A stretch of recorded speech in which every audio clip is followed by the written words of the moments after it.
Hello everyone, this is Rahul Shugarma and welcome to another video of impressive web designing. इस video में हम लोग पढ़ने वाले हैं ऑपरेटर्स। बहुत ही इंपॉर्टेंट टॉपिक है। तो ये टॉपिक इंपॉर्टेंट इसलिए है क्योंकि चाहे कोई भी प्रोग्रामिंग लैंग्वेज ले लो, चाहे जावास्क्रिप्ट ले लो, चाहे सी ले लो, चाहे सी प्लस ले लो, फिर इसके बाद पाइथन, जावा, सब में ऑपरेटर्स का कॉन्सेप्ट होता है। और अगर आपने आज इस वीडियो में ऑपरेटर का कॉन्सेप्ट समझ लिया, उसके बाद जितने भी प्रोग्रामिंग लैंग्वेज है सब में ऑपरेटर का जो बेसिक कॉन्सेप्ट होता है 80 to 90% सेम होता है। तो इस वीडियो के बाद आप गूगल में सर्च कर सकते हो operators in C plus plus या ऑपरेटर्स इन जावा, और आपको वहाँ पे पढ़ोगे तो देखोगे तो सारी चीज़ें ऑलमोस्ट 80 to 90% सेम है।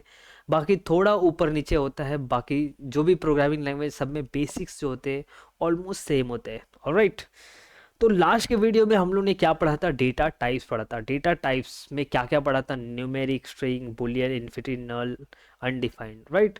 तो अब ऑपरेटर्स का क्या रोल है? ऑपरेटर्स का जो रोल है वो ये है कि जितने भी डेटा टाइप्स है उनके ऊपर ऑपरेशंस करना है। ऑलराइट, फॉर एग्जांपल जो न्यूमेरिक नंबर डेटा टाइप हम लोग ने पढ़ा था, इस पे हम लोग क्या कर सकते हैं? इसका यूज़ क्या है? जो नंबर्स है उसका यूज़ हम लोग रियल लाइफ में क्या करते हैं? डिफरेंट डिफरेंट कैलकुलेशन करने के लिए, राइट। एडिशन, सब्ट्रैक्शन, मल्टीप्लिकेशन, तो ये सारी चीज़ें हम लोग किस पे करते हैं? नंबर पे करते हैं। तो अगर मुझे 3 और 4 को प्लस करना है तो मैं क्या करूँगा? यहाँ पे लिखूंगा प्लस। तो ये जो प्लस है ना, ये क्या है? ऑपरेटर है। ओके, तो ऑपरेटर का काम क्या होता है? ऑपरेशंस करना। तो ये प्लस क्या करेगा? 3 और 4 पे एडिशन करेगा, राइट। तो एडिशन का ऑपरेशन करेगा और इसकी वैल्यू आएगी 7। तो ये जो है ये क्या हो गया? एक ऑपरेटर हो गया। ऑलराइट, और ऑपरेटर के साथ जो वैल्यूज यूज होती है 3 और 4 यहाँ पे यूज हुआ, राइट। तो ये 3 और 4 क्या हो गए? ऑपरेंड हो गए। तो जो भी यहाँ पे ऑपरेशन करता है उसे हम बोलते हैं ऑपरेटर, और जिस पे ऑपरेशन होता है उसे हम बोलते हैं ऑपरेंट। ऑलराइट, तो ऑपरेटर का क्या यूज है? Operators are used to do arithmetic and logical operations. Operator का यूज है डिफरेंट डिफरेंट काइंड के ऑपरेशंस करना, ठीक है। तो जिसे हम बोलते हैं arithmetic and logical operation. Operators that require one operand is called unary. Operator जिसके एक ही ऑपरेंड का यूज होता है उसे हम बोलते हैं यूनरी ऑपरेटर। और ऑपरेटर जिसमें 2 ऑपरेंड का यूज होता है उसे हम बोलते हैं बाइनरी ऑपरेटर। तो यहाँ पे ये जो एग्जांपल है ये है बाइनरी ऑपरेटर का, क्योंकि इस ऑपरेटर के साथ 2 ऑपरेंड यूज हुआ है इसलिए हम इसे बोलेंगे बाइनरी। बाइनरी मतलब 2। ऑलराइट, तो ये जो प्लस हो गया, माइनस हो गया, मल्टीप्लिकेशन हो गया, फिर इसका डिवीजन हो गया, ये सारे क्या है? आपके बाइनरी ऑपरेंड है। अब यूनरी ऑपरेटर क्या होता है? यूनरी ऑपरेटर मतलब जिसके अंदर सिंगल ऑपरेंड यूज होता है। तो ऐसा कौन सा ऑपरेटर है? तो यहाँ पे आता है आपका प्लस प्लस जिसे हम बोलते हैं इंक्रीमेंट, और माइनस माइनस जिसे हम बोलते हैं डिक्रीमेंट ऑपरेटर। तो वो हम आगे पढ़ने वाले हैं, इंक्रीमेंट ऑपरेटर और डिक्रीमेंट ऑपरेटर। तो इंक्रीमेंट ऑपरेटर का काम क्या होता है? इंक्रीमेंट ऑपरेटर का जो काम होता है यहाँ पे जैसे कि ये है, इंक्रीमेंट ऑपरेटर का काम होता है क्या? Increase integer value by 1। जो भी इंटीजर वैल्यू रहेगा, नंबर रहेगा, उसकी एक वैल्यू को ये क्या करता है? इंक्रीमेंट करता है, इंक्रीज कर देता है। फॉर एग्जाम्पल यहाँ पे ए है, ए की वैल्यू कितनी है? 20 है। अगर मैं किसी वेरिएबल के आगे या पीछे प्लस प्लस ऑपरेटर लगा देता हूँ तो ये क्या करेगा? ए की वैल्यू को 1 से इंक्रीमेंट कर देगा। तो ए की वैल्यू कितनी है? 20 है। तो इसकी वैल्यू को इंक्रीमेंट करेगा तो ये हो जाएगा 21। तो ए प्लस प्लस क्या करता है actually? Internally A is equal to A plus 1 कर देता है। तो ए की वैल्यू कितनी है? 20 प्लस 1, तो ये जाएगा 21। ठीक है, तो ये इंटरनली ऐसा वर्क करता है, ये हम लोग डिटेल में देखने वाले हैं। तो बट यहाँ पे जो इम्पोर्टेंट पॉइंट है वो ये है कि इस प्लस प्लस ऑपरेटर के साथ कितने ऑपरेंट यूज हुए हैं? तो कितने वेरिएबल यूज हुए हैं? यहाँ पे एक वेरिएबल यूज हुआ है, तो इसलिए हम बोलते हैं इसको यूनरी ऑपरेटर, क्योंकि सिर्फ एक ही ऑपरेंट इसके साथ यूज हुआ है। ऑलराइट, तो आई होप आपको समझ में आ गया रहेगा बाइनरी ऑपरेटर क्या होता है, यूनरी ऑपरेटर क्या होता है। टर्नरी ऑपरेटर भी होता है, तो जिसे हम जावास्क्रिप्ट में ऐसा कुछ लिखते हैं, तो इसमें 3 ऑपरेंट का यूज होता है। ऑलराइट, बट यहाँ पे आपके सिलेबस में नहीं है तो मैं इसको यहाँ पे कवर नहीं करूँगा। जब आपको एडवांस जावास्क्रिप्ट जब पढ़ोगे तो वहाँ पे आपको ये सब पढ़ने मिलेगा। ऑलराइट, तो आई होप आपको समझ में आ गया रहेगा ऑपरेटर क्या होता है, यूनरी ऑपरेटर क्या होता है, बाइनरी ऑपरेटर क्या होता है, उसके बाद ऑपरेंड्स क्या होते हैं। ठीक है, अगर नहीं समझ में आ गया तो कमेंट सेक्शन में आप मेंशन कर सकते हो। नाउ ऑपरेटर्स के टाइप पढ़ने वाले हम लोग, अलग अलग टाइप के ऑपरेटर होते हैं। पहला देखोगे तो अरिथमेटिक ऑपरेटर, जो आप बचपन से पढ़ते आ रहे हो, प्लस माइनस मल्टीप्लिकेशन, ये सब क्या है, arithmetic operator. Assignment operator, very easy operator, equal to, जिसका यूज होता है वैल्यू असाइन करने का, this is assignment operator. Relational operator, comparison करने के लिए यूज होता है, greater than, equal to, less than, equal to. Alright, ये सब क्या है आपके relational operator. Logical operator, and, और, नॉट, ये क्या है लॉजिकल ऑपरेटर, इसको हम लोग पढ़ेंगे। इंक्रीमेंट एंड डिक्रीमेंट ऑपरेटर, ये जो है पार्ट है अरिथमेटिक ऑपरेटर का ही, जो जब भी अभी मैंने आपको एक्सप्लेन किया। ऑलराइट, तो इसको भी हम लोग डिटेल में पढ़ने वाले हैं। तो पहला देखते हैं अरिथमेटिक ऑपरेटर क्या होता है। तो यहाँ पे आप देखोगे तो मैंने दो वेरिएबल लिया है, ए और बी, एग्जाम्पल के लिए। इसके थ्रू मैं आपको हर एक ऑपरेटर का एग्जाम्पल बताऊंगा। तो अरिथमेटिक ऑपरेटर आप बचपन से पढ़ते आ रहे हो, प्लस माइनस मल्टीप्लिकेशन डिवीज़न। अब यहाँ पे बोलोगे वापस डिवीज़न, ये डिवीज़न नहीं है, इसको हम बोलेंगे मॉड्यूलस ऑपरेटर। ये डिवीज़न ऑपरेटर से डिफरेंट होता है, ठीक है। नॉर्मली हम लोग अलजेब्रा में जब हम लोग डिवीज़न करते तो ऐसा ये यूज़ करते हैं, राइट। बट यहाँ पे इसका जो काम है ये डिवीज़न नहीं है, यहाँ पे इसका काम कुछ और है, इसे हम बोलते हैं मॉड्यूलस ऑपरेटर, जिसको हम लोग देखेंगे डिटेल में। उसके बाद आता है आपका इंक्रीमेंट और डिक्रीमेंट ऑपरेटर। ऑलराइट, तो एक एक ऑपरेटर हम लोग देखते हैं कि इसका काम क्या है। तो चलते हैं वीएस कोड में और देखते हैं हर एक ऑपरेटर का क्या काम है।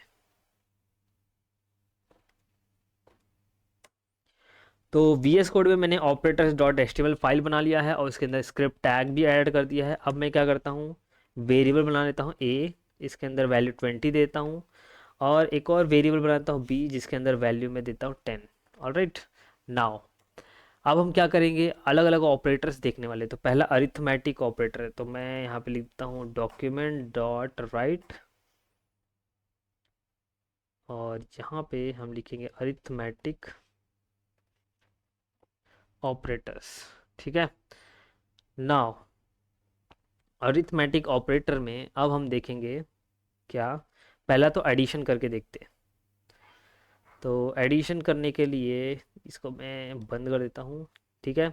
तो यहाँ पे आप देखोगे तो इस साइड लाइव प्रीव्यू चालू है, और जो भी मैं लिखूँगा वो यहाँ पे आपको दिखेगा। तो मैं क्या करता हूँ, इसको लिखता हूँ a प्लस बी। यहाँ पे मैं क्या करूँगा, a और बी का एडिशन करूँगा। तो वो कैसे करेंगे, तो यहाँ पे लिखेंगे प्लस, ब्रैकेट में लिखूँगा a प्लस बी। तो ये मैं यहाँ पे लिखता हूँ इक्वल टू। ऑलराइट, तो यहाँ पे आप देखोगे तो a plus B is equal to कितना आया, 30 आया, राइट। क्योंकि a की वैल्यू है 20 और b की वैल्यू है कितनी, 10। तो a 10 प्लस 20 कितना आता है, 30। बट यहाँ पे एक ही लाइन में आ रहा है, तो मैं क्या करता हूँ, इधर बी आर डालता हूँ। बी आर मतलब ब्रेक टैग होता है, ठीक है। तो आ गया न्यू लाइन में। ऑलराइट, तो ये हो गया आपका एडिशन। तो प्लस ऑपरेटर का यूज़ होता है पहला तो एडिशन करना, और प्लस ऑपरेटर का एक और यूज़ होता है जावास्क्रिप्ट में, वो है कॉनकैटिनेशन करना।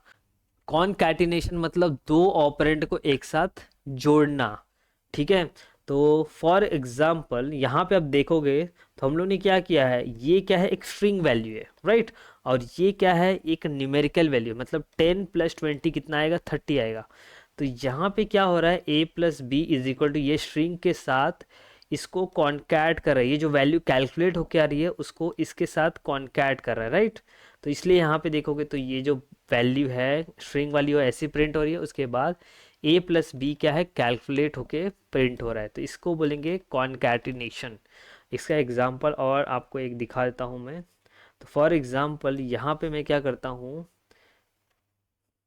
यहाँ पे लिखता हूँ 2, और यहाँ पे लिखता हूँ सिर्फ a, ठीक है। तो अब देखो यहाँ पे क्या हो रहा है, 2, यहाँ पे ये बी आर क्या कर रहा है, नेक्स्ट लाइन में लेके आ रहा है, और ये 2 देखोगे तो इसके साथ ऐड नहीं हुआ 2, और ए की वैल्यू कितनी है, 20 है, तो 20 और 2 ऐड नहीं हुए, दोनों क्या हो गए, कॉनकैट हो गए, मतलब एक दूसरे के साथ जॉइंड हो गए। 2 और 20 को एक दूसरे के साथ कॉनकैट हो गए, ठीक है। तो तो प्लस ऑपरेटर का दो काम है, एक तो कॉन्कैटिनेशन करना है, एक तो एडिशन करना है। ऑलराइट, तो अगर दोनों ऑपरेंड में से कोई एक ऑपरेंड भी स्ट्रिंग वैल्यू रहा तो प्लस ऑपरेटर हमेशा क्या करेगा, उसको कॉन्कैट करेगा।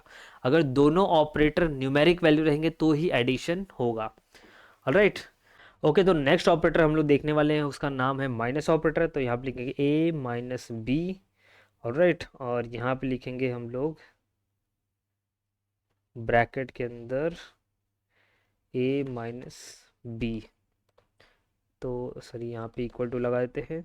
तो यहाँ पे देखो ए माइनस बी कितना आया, 10 आया। Now next is multiplication operator.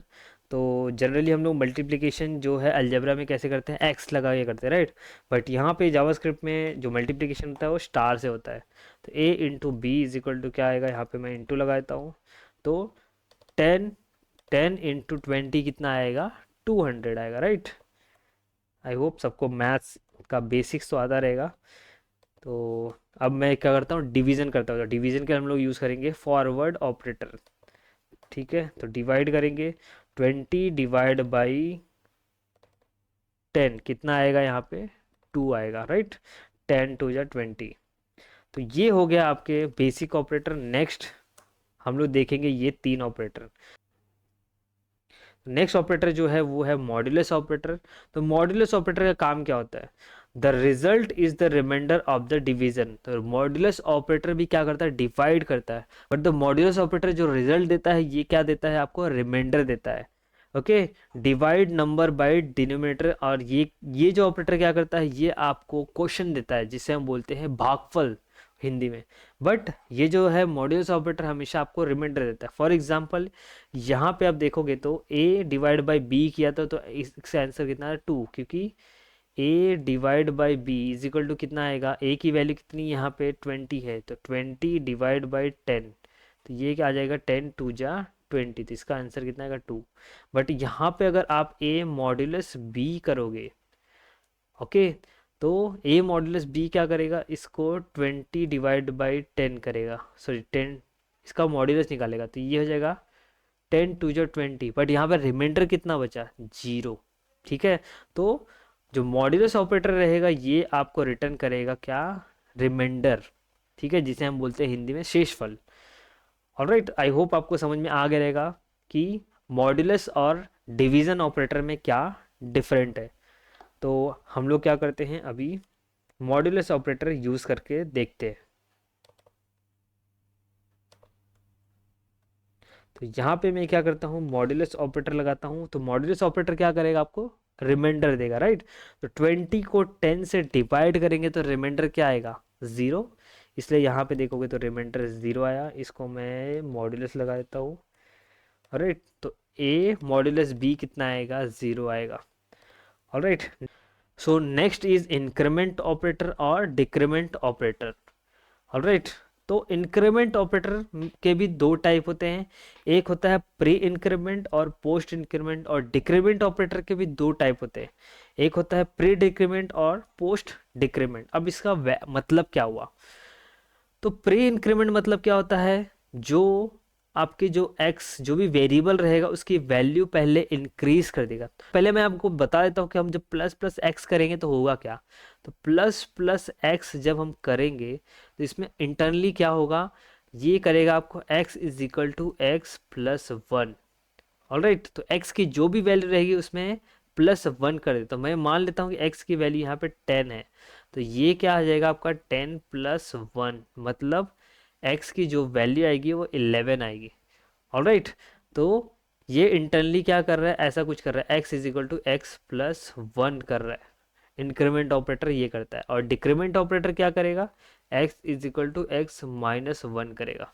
Alright, अब देखते हैं इनके जो टाइप है। जो प्री इंक्रीमेंट है, प्री इंक्रीमेंट मतलब पहले इंक्रीमेंट करो, पोस्ट इंक्रीमेंट मतलब बाद में इंक्रीमेंट करो। तो प्री इंक्रीमेंट ऑपरेटर क्या करता है, अगर आप किसी भी वेरिएबल के आगे लगाते हैं तो उसे हम बोलते हैं प्री इंक्रीमेंट। और जो इंक्रीमेंट ऑपरेटर है अगर किसी वेरिएबल के बाद लगाता है तो उसे हम बोलते हैं पोस्ट इंक्रीमेंट।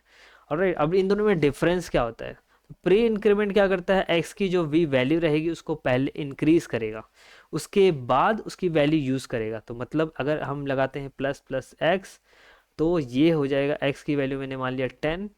ऑलराइट, तो ये क्या करेगा, पहले वैल्यू को इंक्रीज करेगा उसके बाद यूज़ करेगा। तो ये क्या करेगा, x is equal to x plus one करेगा, फिर इसके बाद एक्स की जो भी वैल्यू रहेगी वो यूज़ करेगा। बट अगर आप करते हो एक्स प्लस प्लस, तो ये क्या करेगा आपका, ये पहले करेगा एक्स की वैल्यू को, जो भी एक्स की वैल्यू रहेगी उसको यूज़ करेगा, उसके बाद करेगा x is equal to x plus one. अब इसका एग्जाम्पल मैं आपको दिखाता हूँ वीएस कोड में तो समझ में आएगा। तो मैं मान लेता हूँ यहाँ पे इन पोस्ट इंक्रीमेंट पहले यूज़ करता हूँ, ए प्लस प्लस करता हूँ, लेट्स सी दी आउटपुट। तो यहाँ पे मैं क्या करता हूँ, ए प्लस प्लस करता हूँ। तो ए प्लस प्लस करने के बाद इसका जो आउटपुट आएगा ये देखो कितना है, ए प्लस प्लस की वैल्यू कितनी आई, 20 आई। मतलब ए की वैल्यू ऑलरेडी 20 है, तो ए प्लस प्लस करने के बाद इसकी वैल्यू 21 आनी चाहिए थी, राइट। क्योंकि इंक्रीमेंट ऑपरेटर क्या करता है, जो भी वेरिएबल के आगे लगाओगे तो उसकी वैल्यू एक से इंक्रीज कर देता है। बट यहाँ पे तो सेम वैल्यू आ रही है। बट यहाँ तो क्या यहाँ पे कुछ प्रॉब्लम है, नहीं प्रॉब्लम नहीं है। यहाँ पे जो पोस्ट इंक्रीमेंट ऑपरेटर मैंने क्या बताया, पहले जो भी ए की वैल्यू रहेगी उसको यूज़ करेगा, उसके बाद जो नेक्स्ट स्टेटमेंट होगा उसमें इसकी वैल्यू को इंक्रीज करेगा। तो अगर मैं यहाँ पे ए की वैल्यू को डिस्प्ले करता हूँ तो देखोगे तो ए की वैल्यू इंक्रीज हो रही है, बट नेक्स्ट लाइन में इंक्रीज हुई। बट यहाँ पे तो मैंने कोई इंक्रीमेंट ऑपरेटर लगाया नहीं है, सिंपली ए की वैल्यू को सिर्फ डिस्प्ले किया है। ठीक है, तो हो क्या रहा है यहाँ पे, पोस्ट इंक्रीमेंट ऑपरेटर बाद में इंक्रीमेंट करता है, पहले जो भी ए की वैल्यू रहेगी उसको पहले यूज़ कर लेगा। तो ये क्या हो गया, एक एक्सप्रेशन हो गया। एक लाइन में जो भी चीज़ें लिखते हैं उसको हम बोलते हैं एक एक्सप्रेशन बोलते हैं। तो अगर मैं किसी एक्सप्रेशन के साथ increment operator, post increment operator use कर रहा हूँ, तो वो क्या करेगा, ए की जो भी वैल्यू करंट रहेगी, ए की क्या करंट वैल्यू है 20 है, उसको यूज़ करेगा। मतलब यहाँ पे मैं डिस्प्ले कर रहा हूँ तो ए की वैल्यू को पहले वो डिस्प्ले कर रहा है, उसके बाद नेक्स्ट लाइन में क्या करेगा, A is equal to A plus one करेगा। मतलब ए की वैल्यू को इंक्रीमेंट करेगा इस, ये जो स्टेटमेंट है इसके पहले, ये जो स्टेटमेंट है इसके पहले क्या करेगा, उसको इंक्रीज करेगा। तो यहाँ पे इंक्रीज करेगा, इसलिए यहाँ पे ए की वैल्यू क्या दिख रही है, 21 दिख रही है। ऑलराइट, तो आई होप आपको समझ में आ गया रहेगा। अब मैं क्या करता हूँ, अब आपको एग्जांपल बताता हूँ प्री इंक्रीमेंट का। तो प्री इंक्रीमेंट में अब देखोगे तो ये देखो, तो प्री इंक्रीमेंट मतलब पहले ही वैल्यू इंक्रीज हो रहा है। तो यहाँ पे देखोगे तो ए, सॉरी यहाँ पे इसको मैं ऐसा लिखता हूँ प्लस प्लस ए। अब देखोगे तो ए की वैल्यू कितनी हो गई, 21 ऑलरेडी डायरेक्ट हो रही है। ऑलराइट, आई होप आपको ये समझ में आ गया रहेगा प्री इंक्रीमेंट और post increment. Alright, now same आपका जो है डिक्रीमेंट भी काम करता है। तो डिक्रीमेंट को भी अगर मैं यहाँ पे लिखता हूँ प्लस प्लस, सॉरी ए माइनस माइनस, तो ये हो जाएगा आपका, अगर मैं ए की वैल्यू को डिस्प्ले करता हूँ तो देखोगे तो यहाँ पे इंक्रीज हुई थी, तो इसको मैं कमेंट कर देता हूँ वैल्यू को, अदरवाइज कंफ्यूज होगे। ठीक है, तो यहाँ पे मैं इसको कर देता हूँ माइनस माइनस। अब देखोगे तो ए की जो भी वैल्यू यहाँ पे यूज़ हो गई, उसके बाद नेक्स्ट लाइन में ए की वैल्यू डिक्रीज़ हो गई, क्योंकि यहाँ पे सिंपली मैं क्या कर रहा हूँ, डिस्प्ले कर रहा हूँ। ऑलराइट, तो आई होप आपको ये फंडा जो है समझ में आ गया रहेगा। इसको मैं प्री डिक्रीमेंट भी करके दिखा देता हूँ आपको। तो यहाँ पे देखोगे तो प्री डिक्रीमेंट में डायरेक्टली वैल्यू डिक्रीज़ हो रही है। ऑलराइट, तो आई होप आपको समझ में आ गया रहेगा अरिथमेटिक ऑपरेटर्स। अब जाते हैं नेक्स्ट ऑपरेटर की तरफ जिसका नाम है असाइनमेंट ऑपरेटर। बहुत ही इजी ऑपरेटर है। ओके, तो अब हम नेक्स्ट देखने वाले हैं असाइनमेंट ऑपरेटर।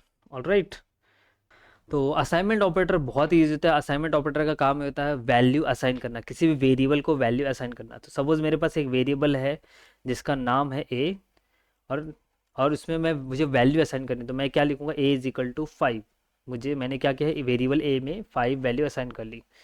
राइट, अब देखोगे तो यहाँ पे प्लस इज इक्वल टू का है, ये अब क्या है नया चीज़। तो ये कुछ है नहीं। अगर आप किसी भी वेरिएबल के आगे ऐसा लिखते हो A plus is equal to 5, इसका मतलब क्या होता है, A is equal to A plus 5। Right, तो इसका मतलब हो गया A is equal to A plus 5। अगर आप किसी वेरिएबल के आगे माइनस इज इक्वल टू लिख रहे हो, मतलब यहाँ पे देखो तो A minus is equal to 5, इसका मतलब आप क्या कर रहे हो, A is equal to A minus 5 करने वाले हो। ऑलराइट, ठीक वैसे ये भी होगा, वैसे ये भी होगा, ये भी होगा।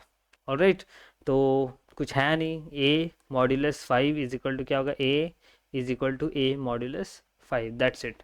तो असाइनमेंट ऑपरेटर का जो एग्जांपल है यहाँ पे देखोगे तो ये असाइनमेंट ऑपरेटर यूज़ हो रहा है एक में 20 वैल्यू असाइन करने के लिए और बी में 20। बाकी जो एग्जांपल है वो देख लेते हैं, इसका मतलब क्या है। तो यहाँ पे एक वेरिएबल बनाता हूँ जिसका नाम देता हूँ पी। तो इसमें अगर मुझे वैल्यू असाइन करने तो मैं असाइनमेंट ऑपरेटर यूज़ करूँगा, तो यहाँ पे लिखूँगा 200। ऑलराइट, तो इसमें वैल्यू असाइन हो गई। नाउ अब हम क्या करेंगे,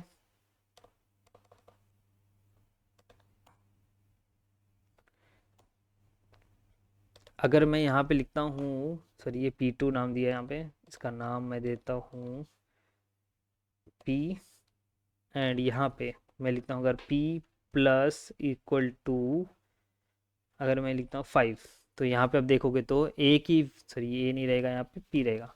तो P इज इक्वल टू 200 है, इसमें मैंने 200 वैल्यू असाइन कर लिया है।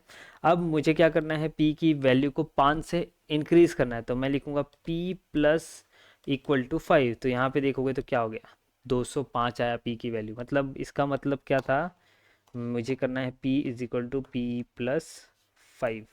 तो P की वैल्यू कितनी है यहाँ पे, तो P की वैल्यू है 200 प्लस 5, यानी कि कितना आएगा, 205। ऑलराइट, तो सेम बाकी भी रहेगा आपका। इसको मैं सॉरी, अगर मैं यहाँ पे लिखूँगा माइनस, तो देखोगे तो P की वैल्यू अब कितनी हो गई, 200। मतलब पहले 205 थी, अब हो गई 200, क्योंकि 5 मैंने माइनस कर दिया। ऑलराइट, नेक्स्ट अगर मैं लिखूँगा मल्टीप्लिकेशन, तो ये मल्टीप्लाई हो जाएगा, सॉरी यहाँ पे,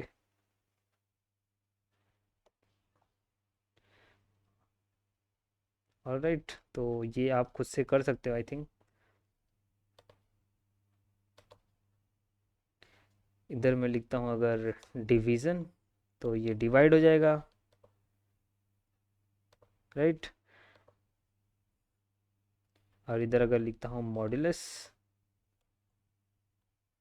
तो यहाँ पे रिमाइंडर आएगा 0। ऑलराइट, ये था आपका असाइनमेंट ऑपरेटर। नेक्स्ट है एक्सप्रेशन। तो यहाँ पे देखोगे तो अलग अलग टाइप के एक्सप्रेशन है, ये एक एक्सप्रेशन हो गया, ये एक्सप्रेशन हो गया, ये एक्सप्रेशन हो गया। तो ये एक्सप्रेशन इसलिए है क्योंकि यहाँ पे देखोगे तो कुछ ना कुछ कैलकुलेशन हो रहा है और वैल्यू असाइन हो रही है, राइट। और यहाँ पे सेमीकोलन लगा है, तो इसलिए इसको बोलते हैं एक्सप्रेशन या इक्वेशन। हम एल्जेब्रिक फॉर्म में क्या बोलते हैं, अलजेब्रा में इसको क्या बोलते हैं, इक्वेशन बोलते हैं। तो अब हमको क्या करना है, इसमें पहचानना है कि ये प्रोग्रामिंग लैंग्वेज जो होता है, जावास्क्रिप्ट के प्रोग्रामिंग लैंग्वेज होती है, उसमें उसके लिए कौन सी वैलिड एक्सप्रेशन है। तो ये देखोगे तो ये एक क्या है, अलजेब्रिक एक्सप्रेशन है, जो हम लोग अलजेब्रा में लिखते हैं। क्या लिखते हैं हम लोग, a plus B is equal to 10। ये क्या है, अलजेब्रिक एक्सप्रेशन है। ये प्रोग्रामिंग लैंग्वेज में लिखोगे तो एरर आएगा।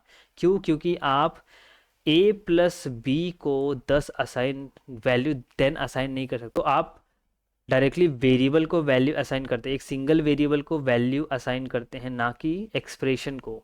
ठीक है, तो ये एक रॉन्ग एक्सप्रेशन होगा प्रोग्रामिंग लैंग्वेज के लिए, यानी कि जावास्क्रिप्ट में ये एक रॉन्ग एरर है। इसलिए यहाँ पे क्या आएगा, एरर आएगा अगर हम a plus B is equal to 10 करेंगे। ये आप खुद से ट्राई करना। उसके बाद यहाँ पे भी देखोगे तो a plus B is equal to C plus D. तो यहाँ पे A C plus D is equal to C plus D, ये तो सही है, बट a प्लस बी सही नहीं है, क्योंकि आप वापस से सेम चीज़, a प्लस बी को आप कुछ भी वैल्यू असाइन नहीं कर सकते। ठीक है, आप एक सिंगल वेरिएबल को वैल्यू असाइन कर सकते हैं, ना कि a प्लस वी को, राइट। इक्वल टू मतलब क्या होता है, असाइनमेंट ऑपरेटर हो रहा है।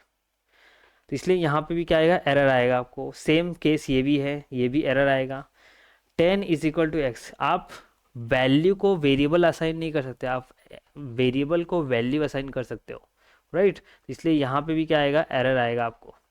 Right, next is x is equal to 10। तो ये क्या है, वैलिड है, ये एक्सप्रेशन सही है, क्योंकि आप एक वेरिएबल को वैल्यू असाइन कर रहे हो। राइट, तो आई होप आपको समझ में आ गया, डिफरेंस पता चल गया रहेगा अलजेब्रिक एक्सप्रेशन में और प्रोग्रामिंग के एक्सप्रेशन में। तो ये अगर आपको वो चीज़ें समझ में आ गई तो ये आपको खुद से करना है, ये होमवर्क है। और करने के बाद इसका आंसर आपको क्या करना है, कमेंट सेक्शन में मेंशन करना है, ताकि मुझे पता चले कि आपको चीज़ें समझ में आ रही है। तो यहाँ पे क्या है, which of the following arithmetic expressions are valid in JavaScript, इसमें से कौन कौन से वैलिड एक्सप्रेशंस है वो आपको कमेंट सेक्शन में मेंशन करना है अगर आपको समझाए तो। नेक्स्ट ऑपरेटर है जिसका टाइप है रिलेशनल ऑपरेटर। बहुत ही इजी ऑपरेटर है, इसका मोस्टली यूज होता है इफ एल्स जो हम लोग लिखते हैं कंडीशंस में या लूप में इसका यूज किया जाता है। ठीक है, तो कंडीशंस और वैसा हम लोग पढ़ने वाले हैं आगे जाके। तो मैंने यहाँ पे क्या किया है, दो वेरिएबल लिया है ए और बी। तो ये जो पहला ऑपरेटर है ये है एक एंगुलर ब्रैकेट, तो इसे हम लेस देन ऑपरेटर बोल सकते हैं। फिर इसके बाद है ग्रेटर देन ऑपरेटर, फिर इसके बाद लेस देन और इक्वल टू ऑपरेटर है, फिर ग्रेटर देन और इक्वल टू ऑपरेटर है, फिर यहाँ पे देखोगे तो इक्वल टू ऑपरेटर है। तो सिंगल इक्वल टू का यूज होता है वैल्यू असाइन करने के लिए, बट डबल इक्वल टू का यूज होता है वैल्यू कंपैरिजन के लिए। ऑलराइट, तो ये चीज़ डिफरेंस याद रखना, ये मैं बताऊंगा आपको। फिर इसके बाद नॉट इक्वल टू, इसको बोलते हैं नॉट इक्वल टू। तो ये जो है आपका एक्सक्लेमेशन मार्क है, उसके बाद equal to, not equal to. तो ये सारे जो ऑपरेटर्स है रिलेशन ऑपरेटर, ये कंपैरिजन के लिए यूज होता है। जो इफ कंडीशन होता है, इफ या एल्स वाला कंडीशन होता है, या स्विच केस होता है, या फिर लूप्स होता है, उसके लिए ये ऑपरेटर यूज किया जाता है। ऑलराइट, और ये सारे ऑपरेटर्स जो होते हैं क्या रिटर्न करते हैं, बुलियन वैल्यू रिटर्न करते हैं। तो बुलियन वैल्यू क्या होता है, ट्रू या फिर फॉल्स। तो ये ऑपरेटर हमेशा आपको कंपेयर करके ट्रू या फॉल्स वैल्यू रिटर्न करेंगे। तो यहाँ पे आप एग्जांपल के लिए देखोगे तो क्या a is less then b, तो a की वैल्यू कितनी है यहाँ पे, a की वैल्यू है 10, इज लेस देन b की वैल्यू कितनी है 30। तो a क्या 10 छोटा है 30 से, क्या 10 इज लेस देन 30, तो क्या ये कंडीशन ट्रू है, यस ये कंडीशन ट्रू है। तो ये क्या रिटर्न करेगा आपको, ट्रू वैल्यू रिटर्न करेगा। फिर क्या, फिर नेक्स्ट है a is greater than b, क्या a is greater than b, तो a की वैल्यू कितनी है, a की वैल्यू है 10, इज ग्रेटर देन b, तो ये क्या रिटर्न करेगा आपको, ये रिटर्न करेगा फॉल्स। ठीक है, तो यहाँ पे आप देखोगे तो ये हमेशा क्या रिटर्न कर रहा है, ट्रू या false. a is less than और इक्वल टू b, तो क्या a की वैल्यू b से छोटी या इक्वल है, तो यस इक्वल तो नहीं है बट क्या छोटी है, तो इसलिए ट्रू रिटर्न करेगा। a इज ग्रेटर देन और इक्वल टू b, क्या a की वैल्यू b से बड़ी या इक्वल है, तो ना इक्वल है ना बड़ी है, इसलिए ये क्या करेगा, फॉल्स रिटर्न करेगा। a is equal to B, क्या a की वैल्यू b के इक्वल है, तो जी नहीं, a की वैल्यू b के इक्वल नहीं, तो ये फॉल्स रिटर्न करेगा। a is not equal to b, क्या a की वैल्यू b के इक्वल नहीं है, yes this is true, a की वैल्यू b के इक्वल नहीं है, राइट। तो ये हो गया आपका रिलेशनल ऑपरेटर, इसको हम लोग देखते हैं एग्जाम्पल के साथ। तो अभी हम लोग देखते हैं रिलेशनल ऑपरेटर। तो रिलेशनल ऑपरेटर याद रखना हमेशा क्या रिटर्न करता है, बुलियन वैल्यू रिटर्न करता है। तो पहला मैं क्या करता हूँ, जो अपना ए और बी का एग्जांपल था यही वाला वेरिएबल यूज़ करता हूँ। तो यहाँ पे आप देखोगे तो पहला ऑपरेटर क्या है अपना, लेस देन ऑपरेटर, राइट। तो मैंने लिखा A is less than B, तो यहाँ पे ए की वैल्यू कितनी है 20 है, और बी की वैल्यू कितनी है 10 है। तो क्या A is less than B, क्या 20 इज़ लेस देन 10, तो जी नहीं, 20 10 से छोटा नहीं, तो इसलिए यहाँ पे आएगा फॉल्स। नेक्स्ट ऑपरेटर देखते हैं हम लोग। नेक्स्ट ऑपरेटर है अपना ग्रेटर देन, तो यहाँ पे लिखेंगे क्या, ग्रेटर देन, और यहाँ पे लिखेंगे ओके। तो क्या a is greater than b, तो a की वैल्यू 20 और b की वैल्यू यहाँ पे कितनी है, a की वैल्यू है अपनी कितनी 20 और b की वैल्यू है 10, राइट। तो क्या a is greater than b, तो yes a is greater than b, इसलिए यहाँ पे कितना आया, आंसर ट्रू आया। नेक्स्ट ऑपरेटर देखते हैं, नेक्स्ट क्या है, क्या a इज लेस देन और इक्वल टू b, तो क्या a इज लेस देन और इक्वल टू b, क्या जो a है b से छोटा है या फिर इक्वल है, तो क्या दोनों में से कुछ एक है, तो जी नहीं, a b से बड़ा है ना, इसके छोटा है ना इक्वल है, इसलिए यहाँ पे वैल्यू कितना आएगा, फॉल्स आएगा। तो अभी मैं फटाफट इसको लिखता हूँ, a is greater than b, तो यहाँ पे हो जाएगा क्या a इज़ ग्रेटर देन और equal to b, yes a b के इक्वल, सॉरी ए बी के इक्वल नहीं है लेकिन क्या है, बड़ा है, राइट।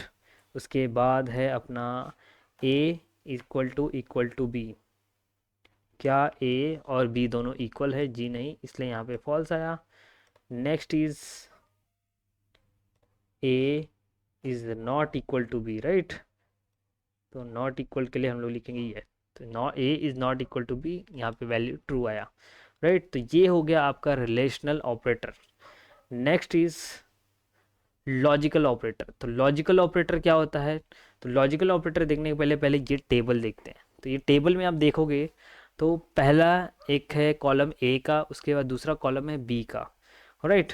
तो ए कॉलम में क्या है, फॉल्स फॉल्स ट्रू ट्रू, और बी कॉलम में क्या है, फॉल्स ट्रू फॉल्स ट्रू।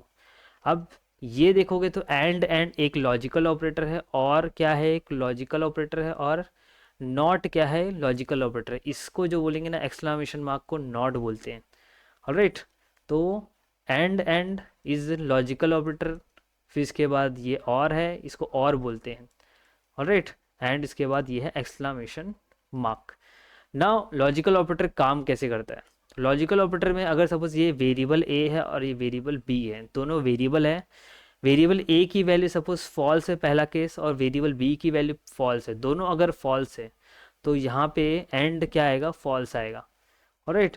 तो एंड जो होता है वो कैसे काम करता है, अगर दोनों वेरिएबल में से अगर कोई भी एक वैल्यू फॉल्स रहेगी तो हमेशा फॉल्स आएगा। और ऑपरेटर कैसे काम करता है, अगर दोनों में से कोई भी एक ट्रू रहेगा तो ट्रू रहेगा। जैसे यहाँ पे आप पहले एंड देखते हैं, ठीक है। एंड में देखोगे तो फॉल्स फॉल्स, तो दोनों में से एक भी फॉल्स तो फॉल्स होता है एंड में, तो यहाँ पे दोनों फॉल्स है तो फॉल्स आएगा। फॉल्स ट्रू, तो देखोगे तो दोनों में से एक फॉल्स है तो फॉल्स आएगा। ट्रू फॉल्स, दोनों में से एक फॉल्स है तो इसलिए फॉल्स आएगा। दोनों ट्रू रहेगा तो ही ट्रू आएगा। एंड ऑपरेटर में अगर दोनों वैल्यू ट्रू रहेगी तो ही यहाँ पे क्या आएगा, ट्रू आएगा, अदरवाइज एक भी फॉल्स रहा तो फॉल्स आएगा। और उसका उल्टा है, और ऑपरेटर में क्या होगा, एक भी ट्रू तो ट्रू। देखो यहाँ पे फॉल्स फॉल्स फॉल्स आएगा, फॉल्स ट्रू, एक ट्रू है तो ट्रू आएगा, ट्रू फॉल्स, तो एक ट्रू है तो यहाँ पे ट्रू आएगा, ट्रू ट्रू, दोनों ट्रू है तो ट्रू ऑब्वियसली आएगा, ऑलराइट। तो ये हो गया आपका और ऑपरेटर। उसके बाद आ जाता है आपका नॉट ऑपरेटर। नॉट ऑपरेटर क्या करता है, उल्टा कर देता है। तो यहाँ पे मैंने नॉट ऑपरेटर ए पे लगाया है, ऑलराइट। तो अब देखोगे तो ए का पहला वैल्यू क्या है, फॉल्स है, तो फॉल्स है तो इसको ट्रू कर देगा, फॉल्स है तो इसको ट्रू कर देगा, ट्रू है तो क्या करेगा, फॉल्स करेगा, ट्रू है तो फॉल्स करेगा। मतलब जो भी रहेगा नॉट ऑपरेटर उसका उल्टा करेगा, ऑलराइट। अब आते हैं यहाँ पे टेबल में।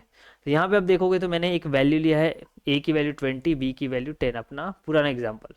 अब यहाँ पे क्या किया है, एक कंडीशन लिखा है कि क्या A is greater than 10 and क्या B is greater than 20, alright. और इसका वैल्यू फॉल्स आया, तो ये फॉल्स कैसे है वो देखते हैं। तो ए की वैल्यू कितनी है, 20 है, राइट।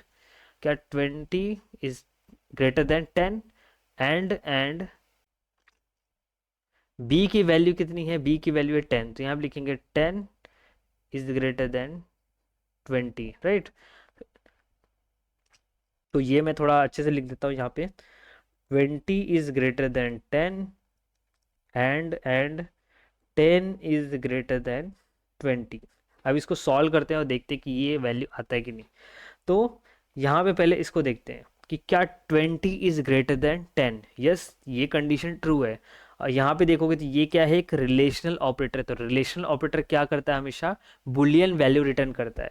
तो 20 इज ग्रेटर देन 10, ये कंडीशन ट्रू है तो ये क्या करेगा, ट्रू रिटर्न करेगा, राइट। फिर यहाँ पे है आपका एंड ऑपरेटर, फिर बोल रहा है 10 इज ग्रेटर देन 20, तो क्या 10 बड़ा है 20 से, जी नहीं, तो ये क्या करेगा, फॉल्स रिटर्न करेगा, राइट। अब देखोगे तो यहाँ पे क्या बना, यहाँ पे बना ट्रू एंड फॉल्स। तो ट्रू एंड फॉल्स क्या होता है, हम लोगों ने देखा था ये। तो अगर यहाँ पे ट्रू एंड फॉल्स, तो एंड ऑपरेटर में अगर एक भी फॉल्स रहा तो क्या होता है, फॉल्स रहेगा। तो यहाँ पे अब देखोगे तो एंड ऑपरेटर है और इसमें एक फॉल्स है, तो इसका वैल्यू कितना आएगा, फॉल्स आएगा, राइट। इसलिए यहाँ पे आया फॉल्स, ऑलराइट। आई होप आपको समझ में आ गया रहेगा ये चीज़ क्या है। फिर इसके बाद और ऑपरेटर, तो सेम एग्जांपल है। तो इसके बाद यहाँ पे सेम एग्जांपल लिख के देखते हैं। तो ए की वैल्यू कितनी है यहाँ पे 20 इज ग्रेटर देन 10, इस बार और ऑपरेटर है, एंड बी की वैल्यू है 10 इज ग्रेटर देन 20, इसका वैल्यू कितना है, ट्रू है, और देखते हैं कैसे ट्रू आता है।